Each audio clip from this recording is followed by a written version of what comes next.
Double B, balitang tama, balitang totoo.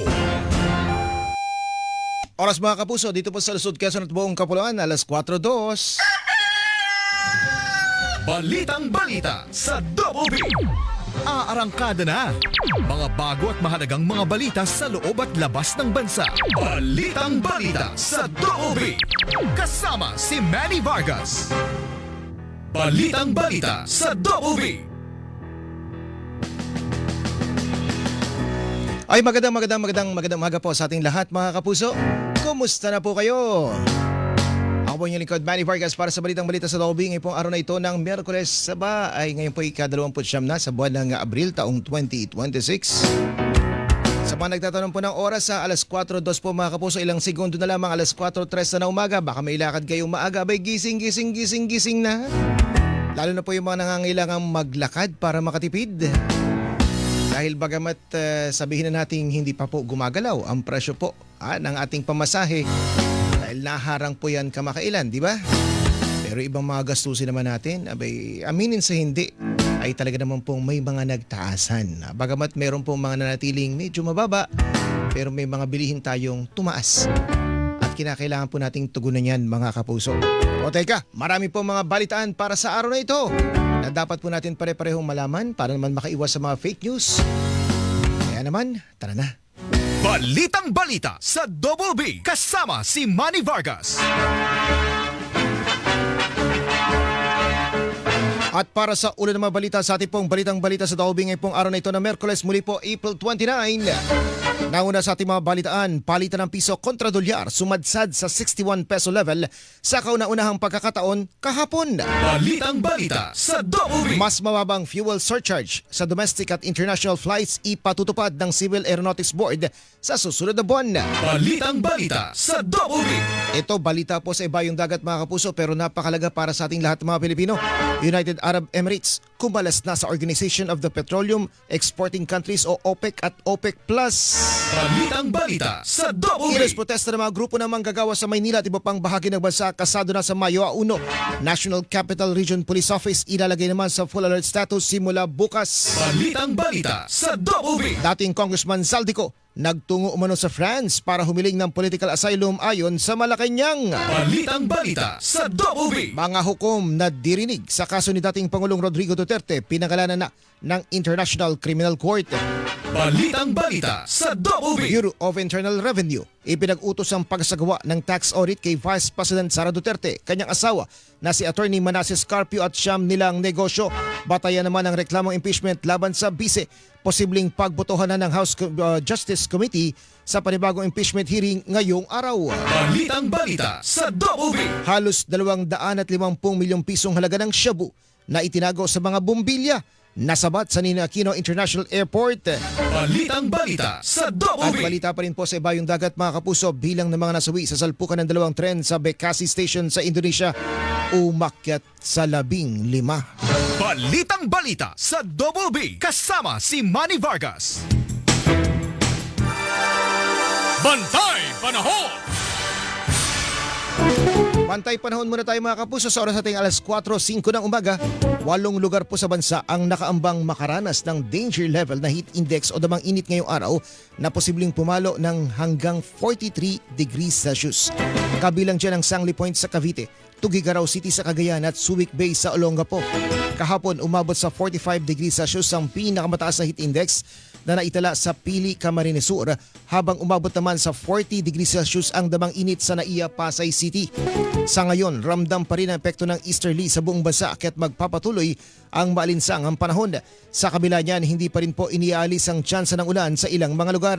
Base sa datos ng Metro Weather, may tsansa ng ulan ngayong umaga sa ilang bahagi ng Mimaropa o Region 4B at gayon din sa Sulu Archipelago.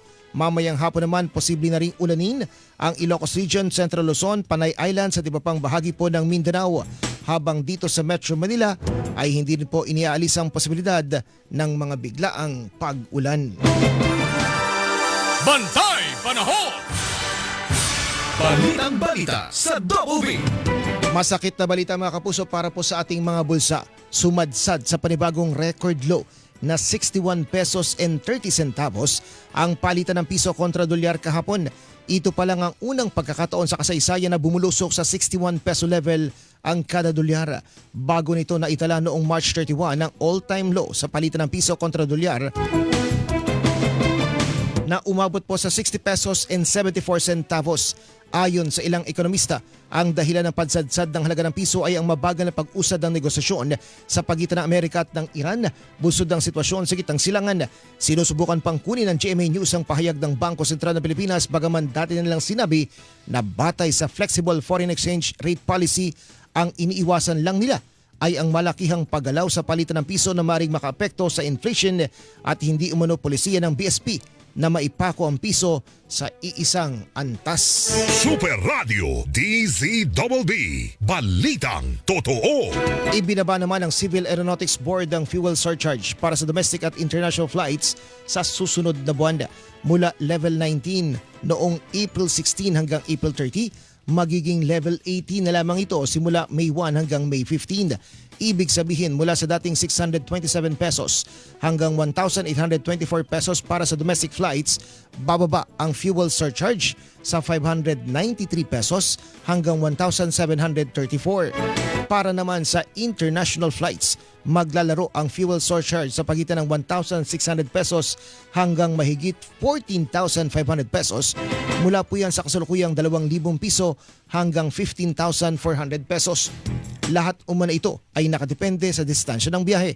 Ang adjustment ay epekto pa rin ng paggalaw ng presyo ng jet fuel dahil sa giyera sa gitnang silangan. Nabatid na ang fuel surcharge ay optional fee na posibleng ipasa ng airline sa mga pasahero para makabawi sa pagbabago sa presyo ng jet fuel. Bukod pa ito sa base fare o pasahe sa eroplano. Balitang balita sa Double B. Samantala, maaari na muling bumili ang bansa ng petrolyo sa Russia. Ayon kay Energy Undersecretary Alessandro Sales, kasunod ito ng 30 araw na waiver na muling ibinigay ng Amerika para sa lahat ng bansa na gustong magangkat ng langis at mga produktong petrolyo sa Russia. Epektibo ang waiver mula April 17 at tatagal yan hanggang May 16. Una nang nagbigay ng waiver ang Estados Unidos sa pag-aangkat sa Russia na pinatawan ng sanksyon dahil sa pag-atake sa Ukraine, pero yan ay nag-expire noong April 11. Balitang balita sa Double B. Pumalas naman ang United Arab Emirates sa Organization of the Petroleum Exporting Country o OPEC at OPEC Plus. Ayon sa Energy Minister ng UAE, nais nilang bigyang prioridad ang kanilang energy field at sektor ng petrolyo. Mas magiging flexible rin umano ang UAE lalo na't wala na silang obligasyon sa OPEC. Hindi rin umano nila kinonsulta ang mga bansang miyembro ng grupo para gawin ang desisyon. Magiging epektibo sa May 1 ang pagkalas ng UAE sa OPEC at OPEC Plus matapos ang halos 60 taon ng pagiging miyembro nito. Ang anunsyo ay inilabas ng UAE sa gitna ng krisis sa supply ng langis sa Strait of Hormuz dahil sa giyera sa gitnang silangan. Kayo'y nakikinig sa Balitang Balita sa Double B.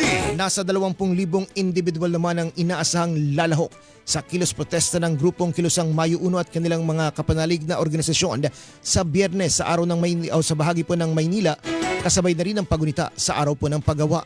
Ayon kay Jerome Adonis, National President ng KMU, alas 6 na umaga pa lamang ay magtitipon na ang grupo sa bahagi ng Welcome Rotonda o Mabuhay Rotonda. Sakop po ng Quezon City na susundan ng pagmarcha patungong Menjola kung saan isang programa ang kanilang isasagawa. Sasabayan din umano ito ng mga pagkilos sa iba't ibang bahagi ng bansa. Kabilang sa ipinananawagan ng KMU ay dagdag sahod sa mga manggagawang lubhanang apektado ng krisis sa langis, busod ang giyera sa gitang silangan, gayon din ang pag-aalis sa buwis sa petrolyo. Itutulak po namin yung pag-legislate ng 1,200 pesos na arawang sahod ng lahat ng mga manggagawa sa buong bansa. At dalagin mo namin yung issue ng pagtanggal sa VAT at sa kaibat sa presyo ng produktong petrolyo. At the same time po, pagbaba ng presyo ng mga pangunahing bilihin dahil sobrang sad-sad na po, sobrang hirap na ang mga manggagawang Pilipino sa gitna ng krisis na ito. Yan po ang tinig ni Jerome Adonis, National President ng Kilusang Mayo 1. Ayon naman sa National Capital Region Police Office, mahigit 15,000 pulis ang ipakakalat nila sa 6 na lugar sa Metro Manila sa Biyernes.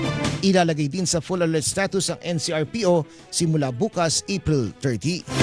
Ngayon po naka-heightened alert po tayo ang NCRPO, pero po pagdating po ng April 30 simula ng alas 8 ng gabi, ang NCRPO po ay naka-full alert status para tsakin na kumpleto po ang pwersa, naka-alerto po ang ating mga kapulisan at handa po ang lahat bago, habang at hanggang matapos po ang pagdiriwang ng Labor Day 2026. Yan naman ang tinig ni Police Major Hazel Asilo, tagapagsalita ng NCRPO. Balitang balita sa Double B. Kasabay naman po ng araw ng paggawa sa May 1, makatatanggap na rin ng sahod o sweldo mula sa Department of Labor and Employment ang mahigit 500 jeepney driver na benepisyaryo ng Tupad Tuloy Pasada program. Ayon kay Director Leilani Reynoso ng Bureau of Workers with Special Concerns ng DOLE, ipinatupad ang programa para alalayan ng mga tsuper na umaaray na dahil sa mataas na presyo ng langis. Sa ilalim po ng Tupad Tuloy Pasada, makatatanggap ng arawang sahod ang mga driver sa loob ng 20 araw na nakabatay sa umiiral na minimum wage sa kanilang rehiyon. Parang pagtulong po natin kasi ang sinasabi po nung mga drivers dahil sa sobrang taas ng gasolina, then konti lang din minsan yung pasaherong sumasakay, tas may boundary pa po sila, halos wala na silang maging take home. Correct. So dahil dito po sa Tupad Parang Tuloy Pasada, 200 na lang ata. meron na po silang in-expect na kahit pa paano. Una pong ipinatupad ang programa dito sa Metro Manila at malapit na rin umanong palawakin sa iba't ibang bahagi ng bansa kung saan ay target maabot ang lagpas 50,000 tsuper. Mukha po sa Pampanga, meron na pong naka-schedule na orientation sa April 30. Then ngayon po may mga ongoing profiling na rin po at validation sa Cavite, Laguna at Batangas. Ganon din po sa Malaybalay at Valencia, Bukidnon. Maski po sa Region 5 po. Muli pa ang tinig ni Director Leilani Reynoso ng Bureau of Workers with Special Concerns ng DOLE. Super Radio DZBB. Balitang totoo. Tatalakayin naman po sa pagdinig ng Senado ngayong araw ang issue tungkol sa bayarin sa kuryente na hindi naman aktual na kinukonsumo ng mga customer. Kasama sa mga inimbitahan sa pagdinig ang Meralco at ang Energy Regulatory Commission. Gate ng Power for People Coalition, hindi dapat ipinapasa sa mga consumer ang systems loss, lifeline rate subsidy at iba pang bayarin tulad ng buwis na nakalagay sa bill ng kuryente. Hindi yan responsibilidad ng mga electric consumers. Dapat yan yung mga nagninegosyo doon sa transmission, distribution, akuin na nila yon. Yan ang tinig ni Jerry Arances ng Power for People Coalition. Hinihingi pa ng GMA News ang pahayag ng Department of Finance hinggil po sa panukalang suspendihin ang pagkolekta ng buwis sa bayarin sa kuryente. Balitang balita sa Double B. Nagbabadya ang rotational brownout sa ilang lugar sa bansa. Yan naman ang sinabi ni Jericho Jonas Nograles, ang Pangulo at Chief Executive Officer ng National Power Corporation ng NAPOCOR. Anya, tatamaan nito ang mga liblib na lugar na umaasa sa maliliit na power utility, lalo na ang mga plantang pinatatakbo ng diesel dahil malayo sila sa malalaking planta. Ito ay dahil naghihingalo na umano ang ilang power producer dulot ng problema sa pagbili ng diesel. Kung sakaling kulangin ng kuryente, mapipilitan anyang maghati-hati sa supply at paniguradong mararanasan ang rotational brownout. Tiniyak naman ng NAPOCOR na walang problema sa supply ng kuryente sa ibang lugar na kanilang sineserbisyohan. Ang sitwasyon po natin ay meron nga pong iilan. Hindi ko muna sasabihin kung saan dahil ayaw ko po magkaroon ng panic. Okay. Ang gusto ko po ng assurance sa ating mga SPAG areas or missionary areas na ginagawa po natin lahat ng kaya nating gawin. Okay. So may mga ibang planta na iilang araw, may mga ibang planta na iilang linggo. Okay. Yan ang tinig ni Jericho Jonas Nograles, ang Presidente at Chief Executive Officer ng NAPOCOR. Sa kabilang banda mga kapuso, malaki naman umano ang mamemeno sa bayarin sa kuryente kung gagamit ng renewable energy sa bansa. Yan ang paniwala ni Jerry Arances ng Power for People Coalition sa gitna na rin ng hinaing ng mga consumer dahil sa mataas na bill sa kuryente, bunsod ng mga singil na hindi naman direktang nagagamit, kabilang dyan ang mga subsidiya sa gobyerno o subsidiya ng gobyerno para sa mahihirap na pamilya tulad ng Lifeline Rate, Senior Citizen Subsidy, bukod pa sa systems loss at buwis sa kuryente. Kayo'y nakikinig sa Balitang Balita sa Double B. Samantala mga kapuso, muli pong ininspeksyon ni Public Works Secretary Vince Tison kahapon ang nasusunog pa rin na Navotas Sanitary Landfill. Kasama niya sina Acting Environment Secretary Juan Miguel Cuna Japanese Ambassador to the Philippines Endo Kazuya at mga opisyal ng pamalang lokal ng Navotas. Ayon kay Dizon, 90% ng 44 na ektaryang landfill ang nasunog. Sa ngayon, halos 50% na ang nasusunog sa bahagi nito ang napula. Nakatuon naman ngayon ang operasyon sa 3 bahagi ng landfill, bagaman wala pang ibinibigay na timeline ng DPWH kung kailan tuluyang maapula ang sunog. Sa kabila niyan, napabilis naman umano ang pagapula sa sunog dahil sa ginawang access road na kumukonekta sa mainland. Napakalaking progress niyan, pero kagaya naman ng nakita nga ninyo, hindi ito madali at hindi pwedeng basta-basta lang natin na papaakitin yung mga equipment dyan dahil delikado. No? So, papasalamat ulit tayo sa gobyerno ng Japan kasi nabibigyan nila tayo ng technical assistance kasi wala talaga tayong experience dito. When the partner is in a difficult situation, I think it is necessary for another partner to be supporting each other. And that is the spirit that we work together between the Philippines and Japan. Yan po ang magkasunod-tinig din ng Public Works Secretary Vince Dizon at Japanese Ambassador to the Philippines Endo Kazuya. Super Radio DZBB. Balitang Totoo. Mga kapuso, lipat muna tayo sa mga balita po sa ibayong dagat. Umakyat pa sa 15 ang bilang ng mga nasawi sa salpukan ng 2 tren sa Bekasi Station sa Indonesia. Batay po sa investigasyon, nagbanggaan ang 2 tren matapos tumigil ang isang taxi sa isang crossing malapit sa istasyon ng tren. Tumigil umano ang commuter train pero nabangga naman ito ng long distance train. Sa lakas ng impact, nagkayupi-yupi ang ilang bahagi ng 2 tren. Sa bintana dumaan ang mga rescuer para masagip ang ilang paserong natrap sa loob. Bukod po sa mga namatay, mahigit 80 rin ang sugatan. Ayon sa mga otoridad, karamihan sa mga biktima ay mga babae dahil ang pambabaeng bagon ang pinakanapinsala sa salpukan. Balitang balita sa Double B. Sa ibayong dagat pa rin mga kapuso, 5 tao ang sugatan matapos mamaril ang isang 89 na taong gulang na lalaki sa 2 hiwalay na insidente sa Athens, Greece. Sa ngayon, patuloy ang pagtugi sa suspect na nagpaputok gamit ang shotgun sa isang social security agency at isang court building. Batay sa ulat ng local media, iniwan ng gunman ang ginamit niyang shotgun at mabilis na tumakas. Tinukoy nila ang salarin bilang isang garbage collector sa Athens. Inaalam pa ng mga otoridad sa Greece ang motibo sa pamaril. Kayo'y nakikinig sa Balitang Balita sa Double B. Samantala mga kapuso, labas tayo ng ating himpilan pagkasampa ng kaso laban sa 2 pulis na naaresto po sa anti-illegal mining operation sa Misamis Oriental. Abay ipinag-utos po yan ng pamunuan ng pambansang pulisya. Alamin po natin ang mga detalye pa ng balitang yan magmumula kay Mark Makalalad. Barkado, magandang umaga. Magandang umaga, pinag-utos ng liderato ng Philippine National Police ang pagsasampa ng kasong administratibo at kriminal laban sa 2 pulis na kasama sa 4 na individual na naaresto dahil sa pagkakasangkot sa illegal na pagmimina sa Opol Misamis Oriental nitong Lunes. Ang KPNP spokesperson plus Brigadier General Randall Tuanyo, 2 aktibong pulis na may rangong Police Senior Master Sergeant at Police Staff Sergeant ang kasamang nahuli sa checkpoint operations sa isang sasakyan na may lulan ng hinihina ng mineral ores na walang kakulang permit. Nakumpiska sa operasyon ang 58 sako ng hindi pa process na mineral ores na tinatayang nagkakahalaga ng humigit kumulang 290,000 pesos, baril, bala, communication device at iba pang mga kagamitan. Lumalabas naman sa po ng investigasyon na out of jurisdiction ang mga pulis na sangkot sa posibleng nagsisilbing escort o protektor ng illegal na pagbiyahe ng mga mineral ores. Una nang inalis sa pasto ang 2 pulis habang nagpapatuloy ang investigasyon. Ako si Mark Makalalad ng GMA, Super Radio, DZBB, Balitang Totoo. Kayo'y nakikinig sa Balitang Balita sa Double B. Bantay Panahon! Mula sa balita po ni Barkado mga kapuso, lipat naman po tayo sa lagay ng panahon.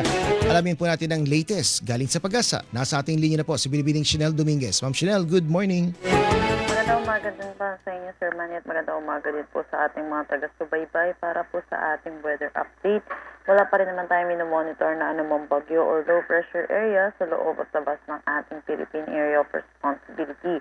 At patuloy ang pag-iral ng easterlies or yung mainit at malinsangan na hangin na nagagaling sa dagat Pasipiko dito sa buong bansa natin. Dulot nito, asahan po natin yung buong bansa ay makakaranas ng mainit at maalinsangan at panahon lalo na sa tanghali hanggang hapon. Posible ang mga isolated rain showers o kaya mga localized thunderstorm pagdating sa hapon at sa gabi. Para naman sa ating heat index forecast ngayong araw dito Sa Metro Manila, 38 to 39 degrees Celsius at ang posibleng pinakamataas ng maitala ay 43 degrees Celsius dito sa may Sangli Point, Cavite. Yan po muna latest dito sa Pag-asa Weather Forecasting Center. Chanel Dominguez po, magandang umaga. Magandang umaga at maraming salamat, Miss Chanel Dominguez. Live and direct po yan mula sa Pag-asa, mga kapuso. Bantay Panahon! Balitang balita sa Double B. Mga kapuso, marami pa po mga balita ang ating pong papasadahan, pero syempre ilan muna mapalala, oras po natin ay alas 4:22 na. Balitang balita sa Double B kasama si Manny Vargas. Super Radio Number 1. Super Radio DZBB. Balitang totoo. Mercury Drug, gising 24 oras sa mga piling lugar. Mercury Drug, tumutulong para sa kalusugan ng bayan. Para sa iba pang impormasyon ng kanilang serbisyo, bisitahin ang website www.mercurydrug.com. Nangunguna sa Mega Manila ang GMA Radio sa buwan ng Marso ayon sa AGB Nielsen Media Research. Number 1 sa AM station ang Super Radio DZBB 594 na nakakuha ng 56.3% audience share. Number 1 sa FM station ang Barangay LS 97.1 na nakakuha ng 54.9% audience share. Damang-dama namin ang init ng inyong pagmamahal, mga kapuso at kabarangay. Maraming salamat po dahil kami pa rin ang numero 1 sa inyong puso. Super Radio DZBB at Barangay LS 97.1 GMA Radio Number 1.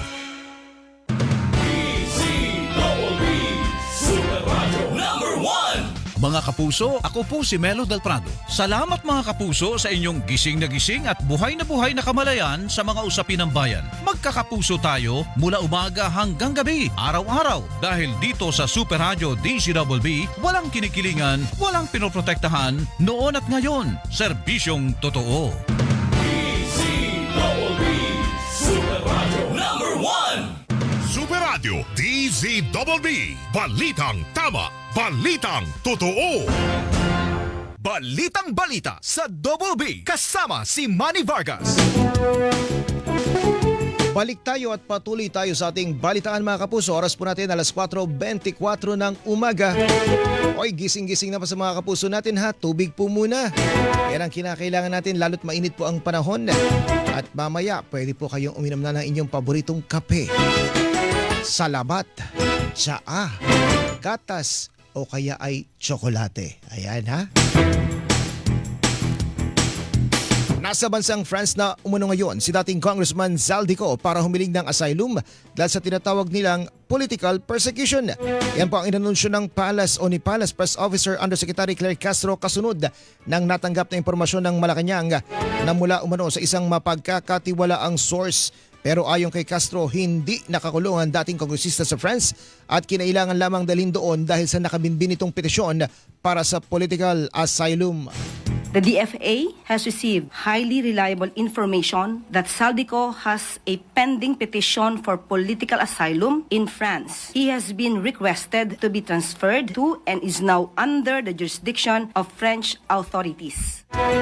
Yan ang tinig ni Palace Press Officer Undersecretary Claire Castro. Ayon pa sa Malacanang, lahat ng embahada at konsulado ng Pilipinas sa Europa ay inutusang kumalap ng dagdag na impormasyon hinggil sa sitwasyon nito. Makikipagtulungan din umano ang gobyerno ng Pilipinas sa pamahalaan ng ibang bansa alinsunod sa international law para maiuwi si Ko na nahaharap sa kasong katiwalian at malversation dahil sa 289 million peso flood control project sa Oriental Mindoro. Ang asylum ay proteksyong ibinibigay ng isang estado o bansa sa mga individual na inuusig dahil sa kanilang lahi, relihiyon, opinyong politikal o hindi kaya ay tumatakas mula sa gera at torture. Samantala, aminado naman ang palasyo na nadismaya si Pangulong Bongbong Marcos sa mga pangyayari ukol sa paghahabol kay Ko, bagaman wala umano itong sinisisi na sinumang opisyal. Sinabi niya na disappointed siya dahil malapit na sana natin na pauwi si Zaldico. Ayon sa Pangulo ay wala siya nakikitang dapat sisihin dahil lahat po ng opisyal na na-involved dito para po alamin kung ano ang nangyari at anong kondisyon at that time ni Zaldico ay nagtrabaho po na maayos. Muli pantinig ni Palace Press Officer Undersecretary Claire Castro. Super Radio DZBB. Balitang totoo. Ipinag-utos naman ng Bureau of Internal Revenue na magsagawa ng tax audit kay Vice President Sara Duterte, kanyang asawa na si Attorney Manasseh Carpio at siyam nilang negosyo.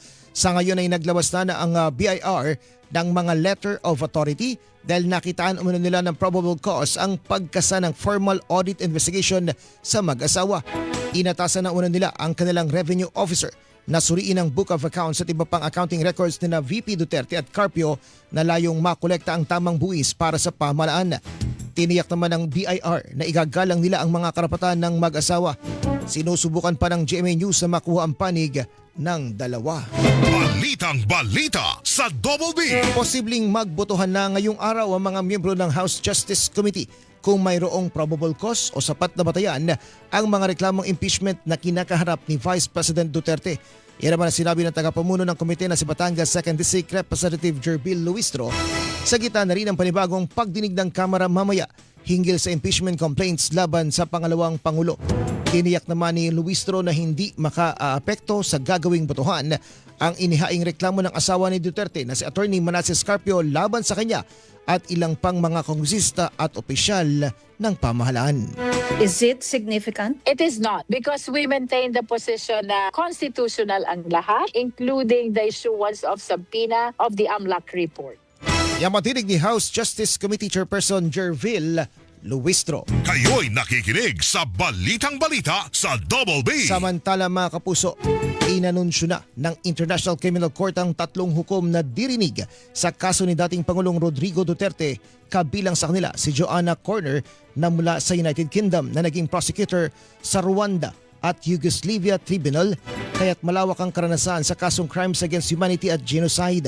Magiging hukom din sa kaso ni Duterte si Ki Bong-paik ng South Korea na matagal ng huwes at dalubhasa sa criminal law, judicial administration at international legal cooperation. Ikatlo naman sa kanila ay si Judge Nicolas Guillou na mula sa France at kilalang international criminal law specialist. Sila ang bubuo sa Trial Chamber 3 para sa kasong crimes against humanity of murder and attempted murder na kinakaharap ni dating Pangulong Duterte dulot ng madugong giyera kontra droga. Balitang balita sa Double B. Pinabulaan na naman ng isang sangguniang kabataan chairperson ng akusasyon na may ninakaw siyang pondo mula sa pamahalaan matapos siyang pangalanan ng Department of the Interior and Local Government. Una nang sinabi ni Interior Secretary John Vic Rimulya na sinuspindi si Cecilia Yabut na SK chairperson ng Barangay Magallanes sa Makati City dahil sa katiwalian sa isang Halloween project. Pero giit po ni Yabut, walang nakasaad na alegasyon ng pagnanakaw sa pondo sa reklamo sa kanya ng kanilang barangay chairman. Hindi rin umano ito binanggit sa resolusyon ng barangay kaugnay ng reklamo. Ikinagulat umano niya ang rekomendasyon na sampahan siya ng reklamong kriminal dahil hindi pa natatapos ang panahon para masagot niya ito. Inilahadaan niya ng DILG ang naturang pangyayari kahit walang investigasyon ng kagawaran at kahit hindi nabigyan ng pagkakataong marinig ang kanyang panig. Sinabi pa ni Yabut na inihanda na niya ang kanyang apela para questionin ang resolusyon ng barangay. Balitang balita sa Double B. Samantala mga kapuso, sa iba pang mga balita o kaugnay pa rin po ng mga balitang may kinalaman po sa SK, ititigil naman na sa Pasig City ang pagkasagawa ng Muse competition sa mga sports league o liga tulad ng basketball. Sa isang pahayag, sinabi po ng SK o ng Sangguniang Kabataan Federasyon sa Pasig na layo ng ipinasang resolusyon na umangkop sa kasalukuyang panahon. Hindi na umano kasi akma ngayon ang nakagawiang Muse competition dahil mari na itong palitan ng mas respetado, patas at progresibong programa o sistema na may kinalaman sa sports activity ng mga kabataan. Balitang balita sa Double B. Ang balita naman po sa mga lalawigan mga kapuso. Nabalot ng makapal na usok ang baybayin ng isang resort sa Valle Hermoso, Negros Occidental matapos masunog ang isang bangka sa gitna ng dagat. Ayon sa Philippine Coast Guard, nirentahan ng mga turista ang bangka para mamasyal. Pero habang pabalik umano sa resort, biglang umusok ang spark plug ng bangka. Ligtas naman ang lahat ng sakay ng bangka, kabilang na ang 10 turista at ang mismong operator nito. Balitang balita sa Double B. Pasintabi po sa mga kapuso nating nakikinig, maselan po ang balitang ito. Isang ginang ang pinatay sa saksak sa General Trias sa Cavite. Ayon po sa pulisya, suspect sa krimen ang asawa ng biktima na isang barbero. Lumalabas sa investigasyon na 12 taon nang hiwalay ang dalawa.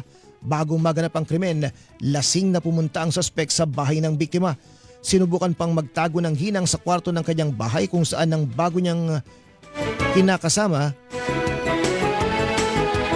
Pero sinundan umano siya ng salarin at sinaksak ng gunting na gamit ito sa panggugupit. Naaresto naman ang suspect na sinubukan pang tumakas patungo sa bahay ng kanyang kapatid sa Maynila. Selos at crime of passion na tinitingnan motibo sa krimen. Maharap po ang lalaki sa kasong parricide. Kayo'y nakikinig sa Balitang Balita sa Double B. Samantala, huli naman sa Bacolod City, Negros Occidental ang mahigit 30 kabataan na sangkot sa umunay pagkakarera sa kalsada o yung drag racing. Sa ulat ng GMA Regional TV, napag-alamang may pustahan pa sa karera ang mga kabataan sa Barangay Granada. Ayon sa barangay, matagal ng problema sa lugar ang karerahan ng motosiklo. Sa kabuuan, 13 motosiklo ang na-impound. Balitang Balita sa Double B. Nagsagawa naman po ng counter-landing live fire exercise ang Armed Forces of the Philippines at mga sundalo mula sa Amerika bilang bahagi ng balikatan exercises sa Aborlan, Palawan. Ayon sa AFP, kasama ang mga sundalo ng Australia at New Zealand, isinagawa ang pagkasanay para ipakita ang kasanayan sa pagpigil sa anumang pag-atake mula sa karagatan na personal pang sinaksihan ni AFP Chief of Staff General Romeo Browner Jr. Ayon kay Marine Colonel Dennis Hernandez, tagapagsalita ng balikatan exercises, mahalaga ito para mapabuti ang koordinasyon ng mga kalahok na bansa at matiyak ang kahandaan sa pagdepensa ng teritoryo. Kabilang sa ginawang pagsanay ang multi-domain defense na tampok ang mga air, land at indirect fire asset ng mga kasaping bansa kung saan ay pinalipad ang FA-50 light fighter jets ng Philippine Air Force. Ginamit naman Amerika ang kanilang HIMARS rocket launcher o HIMARS rocket launcher habang nagsagawa ang mga ground force ng opensiba gamit ang artillery, mortar at mga light armored vehicle. Samantala po, nagsagawa rin ng katulad na pagkasanay ang Pilipinas at Amerika sa San Antonio, Zambales kung saan ay inasinta ang mga drone na madalas na rin ginagamit sa giyera. These are modern threats, these are different strategies that we have to consider, and basically on this part, kaya makikita natin dyan yung mga drone operations and how to counter them. Yan po tinig ni Colonel Cerces Trinidad, pinuno ng AFP Public Affairs Office. Kayo'y nakikinig sa Balitang Balita sa Double B. Halos 250 million pesos naman po na halaga ng shabu na itinago sa mga bombilya ang nabisto ng Bureau of Customs sa Ninoy Aquino International Airport sa Pasay City. Ayon kay Customs Commissioner Ariel Nepomuceno, nagmula sa Mexico ang kontrabando na idineklarang LED light na sinasabing pinakamahalagang halaga ng droga o pinakamalaking halaga ng droga na nasabat sa NAIA. Ito rin ang unang pagtatangka na ganito yung sistema ng pagtatago ng shabu o illegal drugs sa loob ng ilaw. Yan po ang tinig ni Customs Commissioner Ariel Nepomuceno. Sa kabuuan, 180 na bombilya ang nakitaan ng shabu na nagkakahalaga ng 249.83 million pesos at dadalhin sana sa Valenzuela City batay sa nakasulat na address sa consignee. Patuloy namang inaalam kung sino ang mga sangkot dito. So subject to further investigation with the intent of eventually magpa-file pa rin po tayo ng kaso once we really find out kung sino po yung tumbok netong delivery nito dapat. Inig naman po yan ni Derek Carion, ang Regional Director ng PDEA National Capital Region. Balitang Balita sa Double B. Dalawang patay sa insidente ng pamaril sa Timog Avenue, Quezon City kahapon. Kabilang sa nasawi ang isang 51 taong gulang na driver na tinambangan na kotse. Kaya hindi nang kasama niyang 75 taong gulang na lalaki. Sa kuha ng CCTV, makikita ang riding in tandem na huminto sa gilid ng kotse bago barilin ng isa sa kanila ang mga biktima. Mabilis naman tumakas sa mga suspect patungo sa direksyon ng EDSA. Ayon sa Quezon City Police District, bumuo na sila ng Special Investigating Team para siyasatin ang pamamaril. Patuloy din ang pagtugis at pagtukoy sa pagkakilanlan ng mga suspect, gayon din ang motibo sa krimen. Balitang Balita sa Double B. At bago tayo mag-break mga kapuso, balitang showbiz. Ito sa mga Swifties. Tama ba, Swifties? Sa mga fan ni Taylor Swift. Ipinapa-trademark ni Taylor Swift ang kanya pong 2 audio clip at isang larawan. Batay yan sa mga inihaing aplikasyon sa US Patent and Trademark Office na isinapubliko ng isang trademark attorney. Ayon sa naturang abogado, Ang aplikasyon ay layong protektahan ng global pop superstar sa mga panganib na dala ng artificial intelligence o AI. Ito ay dahil nagagamit ng larawan at boses ni Taylor sa mga AI-generated deepfake. Wala pa namang komento ang kampo ni Taylor Swift kaugnay sa inilahad ng trademark lawyer. Super Radio DZBB. Balitang totoo. Parang dito lang po yan sa mga Pilipinas, mga kapuso. Ingat kayo ha doon sa mga nagpo-promote daw ng mga produkto at mga gamot. Tapos ang marinig po ninyo ay boses at ang makikita ninyo ay yung itsura po mismo noong pong showbiz personality o kaya po ay news personality na ginagamit. Magtanong po muna ha. Minsan po kasi kadalasan dyan mga fake. Hindi ko napapangalanan pero ang dami naming kakilala po. Isa pa nga pinadala ko pa dun sa isang kasama namin na broadcaster. Nagulat ako, may pinopromote siya. Nung nalaman niya, mga kapuso, hindi totoo. Dahil kahit siya, nagulat. Sabi niya, hindi ko alam yung produkto na yan So ingat-ingat po mga kapuso ha, wag po basta maniwala. Kahit po pareho ang boses at mukha. Naku, ang dami ng paraan po ng panloloko ngayon na akala ninyo totoo. Teka, marami pa mga balita ating pong papasadahan. Pero syempre muli, ilang mga paalala, 4:37 na po ng umaga. Balitang balita sa Double B kasama si Manny Vargas. DZBB Super Radio #1. DZBB Balitang totoo. Mercury Drug, gising 24 oras sa mga piling lugar. Mercury Drug, tumutulong para sa kalusugan ng bayan. Para sa iba pang impormasyon ng kanilang serbisyo, bisitahin ang website www.mercurydrug.com. Sa ika-8 pagkakataon, kinilala ang Super Radio DZBB bilang AM Radio Station of the Year sa Platinum Stallion Media Awards ng Trinity University of Asia. Muling pagkilala ito sa mahalagang papel ng Super Radio DZBB sa pagbibigay ng tama at napapanahong impormasyon sa publiko. Sa mga estudyante, alumni at mga guro ng Trinity University of Asia, maraming salamat po sa karangalang ito. Mga kapuso, alay namin ito sa inyo. Para hindi mahuli sa mga balita, sundan ang mga social media account ng Super Radio DZBB. Mag-subscribe sa aming YouTube channel at i-follow kami sa Facebook, TikTok at X. Hanapin lamang ang Super Radio DZBB para makita ang aming mga official social media account. Tutok na para sa mga balitang tama at totoo, mga kapuso. Nangunguna sa Mega Manila ang GMA Radio sa buwan ng Marso ayon sa AGB Nielsen Media Research. Number 1 sa AM station ang Super Radio DZBB 594 na nakakuha ng 56.3% audience share. Number 1 sa FM station ang Barangay LS 97.1 na nakakuha ng 54.9% audience share. Damang-daman namin ang init ng inyong pagmamahal, mga kapuso at kabarangay. Maraming salamat po dahil kami pa rin ang numero 1 sa inyong puso. Super Radio DZBB at Barangay LS 97.1. GMA Radio number 1. DZBB Super Radio number 1. DZBB Balitang tama, balitang totoo. Balitang balita sa Double B kasama si Manny Vargas. Balitang balita sa Double B. Ay mga kapuso, magandang umaga po muna kay Raymond Rulyoda, kay Ate Fini Santiago, good morning. Romeo Gonzales, magandang umaga sa iyo. At kay Ate Luz at kay Ate Linda, magandang umaga. Ay, totoo po, mga peking AI Hindi man peking AI, kundi mga AI na pinipeke po yung mga totoong mga tao. So ingat-ingat tayo ha. Ate Edna de la Cruz, magandang umaga. At kay Lester sa Aklan, good morning. Sino pa ba? Oy, sabi ni Ate Linda, inom daw po ng tubig lagi ha, at mainit ang panahon. Sa mga kapuso natin si Bauro Jun, magandang umaga. Mula sa ulo nyo, kumusta ang panahon dyan ha, sa La Union? Ang malupit pa dyan, AI na nga. Sabi ni Ate Linda, fake pa ang asal. Yan ang matindi. Maraming ganyang politiko. Ano? Ate Babies, magandang umaga mula po sa Cavite. Kumusta mga kapuso natin? Happy birthday kay Mary Joy Nilyama. Pagbati po kay Mang Jovencio. Nakakalungkot, di ba? Pangalawang insidente na ito, Kapitan Andoy, di ba? Yung isa naman, selos din ang tinitingnan. Yung pinalakol yung misis, naku, pasintabi po sa mga kapuso natin.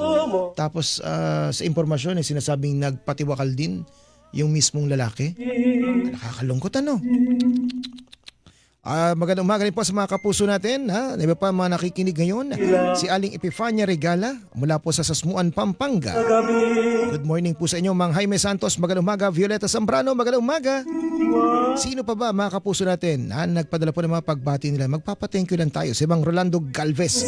Nagyaya ng kape. Ayan, ay mamaya po magkakape tayo. Lucef Yob, magandang umaga at happy birthday din kay Jerry Loyola. Ay, maraming salamat po. Sino pa mga kapuso? Si Wala Lang, magandang umaga sa iyo. Kay Jenny Cornista, magandang umaga. At sa iba pang mga kapuso natin na nagpadala po ng mga mensahe tulad ni Rosauro Molina, Ma'am Antonina, good morning. At sa marami pa pong iba. Mga kapuso, ito po, nagbabadya ang rotational brownout sa ilang lugar sa bansa. Yan po ang sinabi ni Jericho Jonas Nograles, ang siya pong Pangulo at Chief Executive Officer ng NAPOCOR. Ang tatamaan daw po ito mga kapuso yung mga nasa liblib na lugar. Na umaasa raw po sa mga maliliit na power utility, lalo na sa mga plantang pinatatakbo ng diesel dahil malalayo sila sa malalaking planta. Ang problema raw po kasi yung pagbili ng diesel, may kamahalan pa nga naman kasi. At kung sakaling kulangi daw po ang kuryente, mapipilitang maghati-hati sa supply at paniguradong mararanasan ang rotational brownout. Ang sitwasyon po natin ay meron nga pong iilan. Hindi ko muna sasabihin kung saan dahil ayaw ko po magkaroon ng panic. Okay. Ang gusto ko po ng assurance sa ating mga SPAG areas or missionary areas na ginagawa po natin lahat ng kaya nating gawin. Okay. So may mga ibang planta na iilang araw, may mga ibang planta na iilang linggo. Okay. Yan pantilig ni Jericho Jonas Nograles, Presidente po at Chief Executive Officer ng NAPOCOR mga kapuso. Ang paninikilaman po ng NAPOCOR wala raw pong problema sa supply ng kuryente sa ibang lugar na kanila pong sineserbisyohan. Pero kawawa na yun nasa mga liblib. Di ba pag nasa liblib talagang yan po yung mga ordinaryo nating mga kababayan. Ano? Yung mga mahina, mababa po ang konsumo pero kalain nyo mawawalan pa ng supply ng kuryente. Ana Apostol, magandang umaga po sa inyo at Kuya Boy Marcelo, magandang umaga. Kay Milagros Peralta, magandang umaga rin. Nelson Malinaw, Kuyang, Uncle Nestor, magandang umaga sa iyo.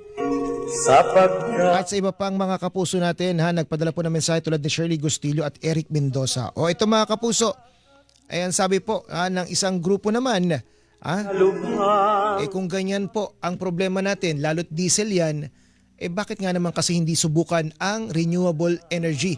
Abay tulad po dyan sa may La Union yun, di ba? La Union, Ilocos. Yung Banggi ba yun? Yung windmills. Ayan.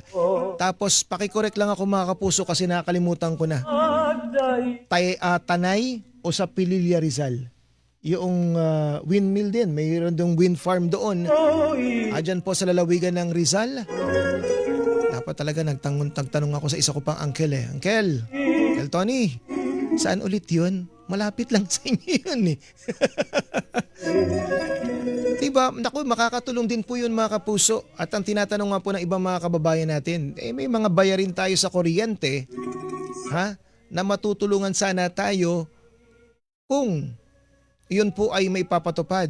Sinisingil tayo Ano ba yung sinisingil sa atin? Yung pong mga sistema tungkol sa green at renewable energy. Ang tanong, nasaan na po yan? Bakit nakikita natin ay lagi po nababanggit, tumataas po ang generation charge dahil nagmamahal daw po yung konsumo sa kuryente. Lalo na, o yung pag-generate ng kuryente, lalo na at tumaas po ang presyo ng produktong petrolyo tulad ng coal o yung uling na ginagamit. Hindi po yung ordinaryong uling iba po ito. Talagang medyo mamahalin po ito. So ano kayang nangyari doon Kumusta na yung sinasabi pong green at renewable program ng gobyerno pagdating sa enerhiya? Yan po ang dahilan mga kapuso. Kaya po ngayong araw meron pong pagdinig sa Senado na pag-uusapan po dyan, kumusta naman ang bill sa kuryente ng marami? Bakit po yung mga nagbabayad ng kuryente ang siyang pumapasan ng problema ng Meralco sa systems loss na sinasabing bunga po ng mga nagnanakaw ng kuryente, yung mga hindi nagbabayad? Bakit kaming mga nagbabayad ang inyo pong pinaparusahan sa pagnanakaw ng iba? Parang kakaiba naman yata yun, Kapitan Nandoy, ano? Yung mga kriminal ipinakukulong, di ba? Kasi nagnakaw, kasi gumawa ng krimen. Pinagmumulta sila para magbayad doon sa kasalanan nila. Pero yung mga nagbabayad ng serbisyo sa kuryente, ang siyang sumasagot, ang siyang pong nagdurusa doon sa systems loss na bunga po ng mga magnanakaw sa kuryente. Kaya kung kayo may kapitbahay na mayroon pong jumper, huwag nyo pong konsintihin, promise, sa hirap po ng buhay ngayon. Para kayong pinagtatawanan at niloloko po ng mga kapitbahay ninyo, kamag-anak ninyo na may jumper. Maliban na lang kung kasabwat kayo, ano? Kung kayo po'y nakikikabit din. Ayan ha, mahirap talaga ang ganyan. Pagkatapos po magkakasunog, hihingi ng ayuda, ay tapos ka talaga. Hindi yan responsibilidad ng mga electric consumers. Dapat yan yung mga nagninegosyo doon sa transmission, distribution, akuin na nila yon. Iyan po si Jerry Arances, mga kapuso ng Power for People Coalition. Kasama po sa sinasabi niya na hindi dapat ipinapasa yung subsidiya pong ibinibigay sa iba nating mga kababayan. O nga naman, bakit naman kasi kasama po ang ordinaryong manggagawa, di ba, na nagbabayad po ng kuryente, ang nagsasubsidize din ng mga programa ng gobyerno para sa mahihirap. Parang ang hirap naman ng Kapitan Nandoy, isipin, ano? Di ba? Lahat po may kontribusyon. Paano naman yung mga hindi pumapasok sa trabaho pero sumusweldo pa rin? Diba? Ang sarap naman nun. Hindi na nga nagtrabaho, sumusweldo pa rin, hindi pa rin natatanggal sa trabaho. Yung mga ghost employee, tawag doon, ghost employee, Kapitan Nandoy, di ba? Oo. Bakit hindi na lang sila, yung sweldo nila ang kunin nyo at igawing pang subsidiya po sa mga kababayan natin? Hindi naman masarap, hindi naman po mahirap at hindi naman po masamang tumulong. Pero yung ganito, tapos pag hindi ka napagbayad, Kapitan Nandoy, ng kuryente mo, mga kapuso, puputulan ka ng serbisyo. Good luck sa ating lahat. Super Radio DZBB, Balitang Totoo. Sarap humugot, ano? Kasi buwan-buwan yan sabi nga nila yan po ang isang bagay na sigurado habang ikaw ay buhay. Ang palagian pong makapiling at makaniig si Judith. Ayan ha, sa ayaw sa gusto mo, lagi pong hindi mawawala si Judith. O ito mga kapuso, ito yung maganda na sinasabi nga po ng ilang mga eksperto at mga opisyal. Bakit kasi pinagpipilitang kumuha ng palagian ng supply ng petrolyo sa ilang mga bansa lang, pwede namang kumuha sa iba. May mga napagkukunan pa raw po na hindi apektado ng giyera sa Middle East. Ito mga kapuso, maaari na pong bumili muli ang bansa ng petrolyo sa Russia. Ayon po yan kay Energy Undersecretary Alessandro Sales, kasunod na rin po ng 30-day waiver na ibinigay ng Amerika para sa lahat ng bansa na gustong mag-angkat ng langis at mga produktong petrolyo mula po sa Russia. Yan po ay tatagal hanggang May 16, mga kapuso. Kaya marami nagagalit sa Amerika Di ba? Kasi nga naman, masyado yung control, pero buti sana kung nagbibigay ng tulong ng walang kapalit. Samantala mga kapuso, ito maganda rin po, abtabayanan natin ano po yung mga magiging epekto na sinasabi pong maganda matapos kumalas ang United Arab Emirates sa OPEC at OPEC Plus. Ibig sabihin, iba na po ang magiging diskarte nila sa pagsusupply at pagpepresyo po ng produktong petrolyo. Sila kaya ay mag-aalok ng mas mababa at mas murang supply ng petrolyo? O baka naman mas makikipagkumpetensya sila sa OPEC at OPEC Plus ng mas mataas? Alamin natin ang mga susunod na mangyayari mga kapuso. Balitang balita sa Double B. Oy, Kaloy, magandang umaga. Sabi ni Renato, yung iba nga sir, pinapaupahan ng kontador dapat kasi tingnan mabuti kung gumagamit ng kuryente, hindi yung puro singil lang. Ayun nga talaga, no? Okay mga kapuso, kasabay po ng o araw po ng paggawa sa May 1. Makatatanggap na rin po ng sahod mula sa DOLE ang mahigit 500 jeepney driver na benepisyaryo po ng Tupad Tuloy Pasada program. Ito po ay bilang alalay sa mga tsuper na umaaray dulot po ng mataas na presyo ng langis. Sa ilalim po ng Tupad Tuloy Pasada, makatatanggap ng arawang sahod ng mga driver sa loob po ng 20 araw na nakabatay sa umiiral na minimum wage sa kanila pong mga rehiyon. Parang pagtulong po natin kasi ang sinasabi po nung mga drivers dahil sa sobrang taas ng gasolina, then konti lang din minsan yung pasaherong sumasakay, tas may boundary pa po sila, halos wala na silang maging take home. Correct. So dahil dito po sa Tupad Parang Tuloy Pasada, 200 na lang ata. meron na po silang in-expect na kahit pa paano. Yan po at tinig di Direktor Lailani Reynoso ng Bureau of Workers with Special Concerns ng DOLE. Una pong ipinatupad ang programa sa Metro Manila at malapit na rin umanong palawakin sa iba't ibang bahagi ng bansa kung saan ay target maabot ang mahigit 50,000 mga tsuper mga kapuso. Kawawa nga naman kasi yung mga drivers nababawasan yung kita kasi syempre nagtitipid tayo. Sa halip po na sumakay, ang ilan po sa atin, pag pwede naman, nagbabaklay, naglalakad. Sabi nga nila kasi exercise daw. Diba? Tapos yung iba, kahit hindi nagtatrabaho, may sweldo. Yung iba nagtatrabaho, kumakayod, naka-expose po sa usok, sa dumi ng paligid, meron pang buwaya sa kalsada. Diba? Pagkatapos, kakapiranggot ang kinikita. Sabi nga ni Ate Linda dapat daw kasi no work, no pay. Ayan ha. Hindi yung bibigyan pa ng pagkakataon Kapitan Doy na pag-isipan kung siya ay tatanggap ng sweldo kahit hindi naman nagtatrabaho. Ramdam ko hanggang dito yung nipis. Tapos pag na-late tayo Kapitan Doy, di ba? Bawas ang sweldo. Pag napadalas ang ang late mo, may memo. Pag napadalas palalo, may suspendido. At malamang sa malamang mga kapuso, kapag lagi kang late, kapal naman ang mukha pag laging late. Pwede ka na matanggal sa trabaho. Oo, di ba? Pero ito hindi pumapasok May sweldo pa rin. Grabe ha. Balitang balita sa Double B. Ito matindi pa mga kapuso.